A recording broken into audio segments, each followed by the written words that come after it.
It's now time for Energy Insights, where you get an inside view and local perspectives of all the oil and gas progress going on in the Mid-Ohio Valley. This program is being brought to you by the Southeastern Ohio Oil and Gas Association and can be heard every Saturday at 9 a.m. on local radio WMOA AM 1490 and ESPN radio WJAW FM 100.9 and AM 630. It's now time for the show. Here's Johnny Wharf, your local host.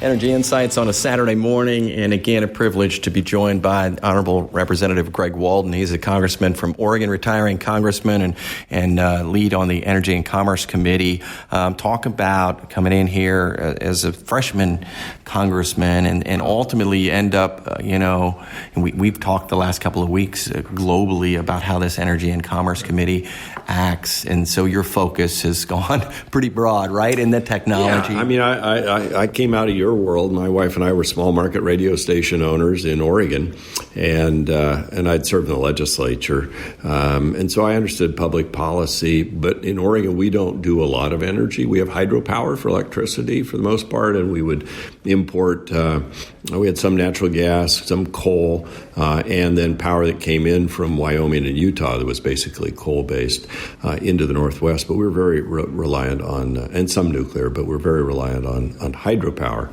But we don't produce any measure of gas or oil. We consume it. And so, you get here, and I got here in 1999, and I remember going to a meeting to learn more about these oil and gas issues where they were in a panic because oil prices were so low that the industry was just in real trouble. And Sure. What could we do to, get the oil prices up? And, that was kind of eye-opening, and I spent a lot of time learning about the sector, and ended up on the Energy Subcommittee and the Telecommunications Subcommittee, and was on the Oversight Investigation Subcommittee, and in my second term I got on the full committee and then those subcommittees, and it's been a great run, and you get to serve with really good, smart people who bring a lot of talent. This is not a committee they just plop people down on. You fight for Sure. it and have to earn it. Bill Johnson's a member of it. Bob Latta's a member of it. So you got two from Ohio and our side of the aisle that are on it and are very active, very effective members. But literally, you're setting policy for how the electric grid runs. We have a piece of pipeline safety jurisdiction within the committee, and for the life of me, I can't imagine there's another country on the planet that has tougher standards for safety. Now, we always need to look when something does happen to figure out what went wrong, what did we miss, how do we make sure the inspections are being done and all that. But gosh, it seems to me the safest form of transportation for oil and gas is through a pipeline. Now, some region of the country you're not going to have that. You're going to have it by rail or other means. But so we have a lot of fights over pipelines and pipeline safety, and I just think it makes sense, and over the power grid and all of that.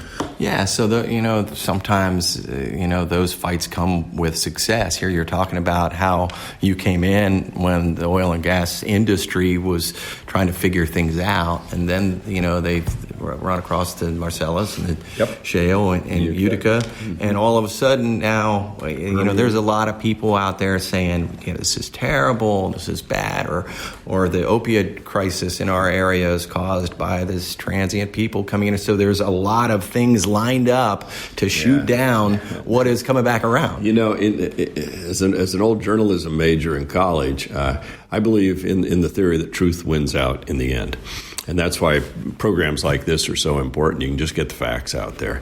And I'm not going to believe that the opioid crisis was caused by oil and gas drilling and transient workforce. I actually led the committee as chairman when we did all that investigative work and all. And there are a whole bunch of factors involved, way beyond anything like that. It is a crisis, and yes, it did happen in some depressed economic areas. It also happened in some pretty upscale, strong economy areas. If you look at West Virginia, it was one of the hardest hit areas, only second to New Hampshire. that have very strong economy. Right. And so I'm not going to stand for the people who want to shut down energy, blaming the opioid crisis on energy production. Look, energy has created jobs. When you have jobs and you have wealth, you have stronger communities, you have better schools, you have stronger families. What you find is a lot of the areas of the country where this great energy resource has been discovered and developed were areas that were really suffering economically. And it's made an enormous change in those areas. These are family wage jobs, good benefits. And it's revolutionized energy in America. It's made us more independent and strong as an economy. And locally, it's really helped out as well.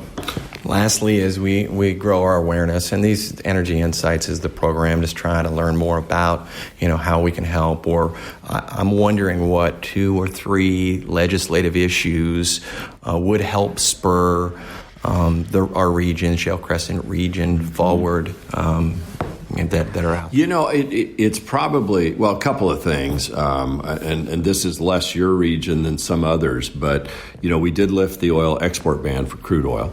That has had an enormous and positive effect on the overall industry, and that, you've got an industry as big and broad as the oil and gas industry. Anything you do to assist one part helps another part, right? I mean, you're keeping the workforce going, you're expanding, you get through the bumps, and that's good for the whole industry. I think so. That was one. 2, we've got to continue to work on how we transport not only the oil and gas, but on the electricity side, how we get electricity where we need it, when we need it, and have grids that are safe and reliable. I would say that also involves natural gas and in some regions of the country, maybe other fuel sources, but natural gas is displacing coal. And we had 16 gigawatts of coal taken offline a year ago and replaced with natural gas because the market dictated it. More than any federal policy, it was cheaper. That's a hardship in coal country, but in many areas there's an overlap between coal and natural gas. So, you're looking at that. But we have this element in the Congress on the left that wants to shut down oil and gas development, oil and gas transportation, all of that. And the final piece would be NEPA reform, the National Environmental Protection Act, and so a policy act. And this administration, for the first time since 1978, when the rules were drafted and written and implemented, has gone about a very thoughtful, very comprehensive look at modernizing the NEPA process. What started out as something that would be fairly short and small has exploded into an entire industry in and of itself, with appeals and delays and costs. And we deal with it in the West. My district's 55% federal land. So anything we try to do has to go through an EIS or an EA or NEPA, certainly, and it can take a decade to get through. I had a power company trying to put in 4 power poles, 4, count them on one hand, and it took them 3.5 years to go through NEPA to put 4 poles, because they had to cross Bureau of Land Management land to get 3-phase power into a tiny little town for the first time. This is not what was envisioned when NEPA was passed. So the Trump administration has really done a great job of moving forward on NEPA reform, and we need to be supportive of that. You don't diminish the environmental protection, you just carve out the bureaucracy and special interest groups that have seized control of the NEPA process. And so they've found a way to streamline it, I think, that will be sustainable and very, very helpful going forward. All right. I saw you downtown yesterday speaking to the broadcasters. I saw the line of people outside your door here in the halls of Congress. So I know how busy you are, and I thank you for taking time with us. Well, thank you very much. Great to be on the show.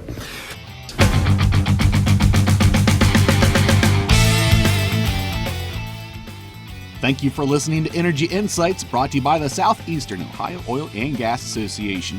Tune in every Saturday at 9 a.m. on WMOA and ESPN Radio WJAW as Johnny Wolf brings you your local and inside perspectives of the oil and gas progress going on in the Mid-Ohio Valley.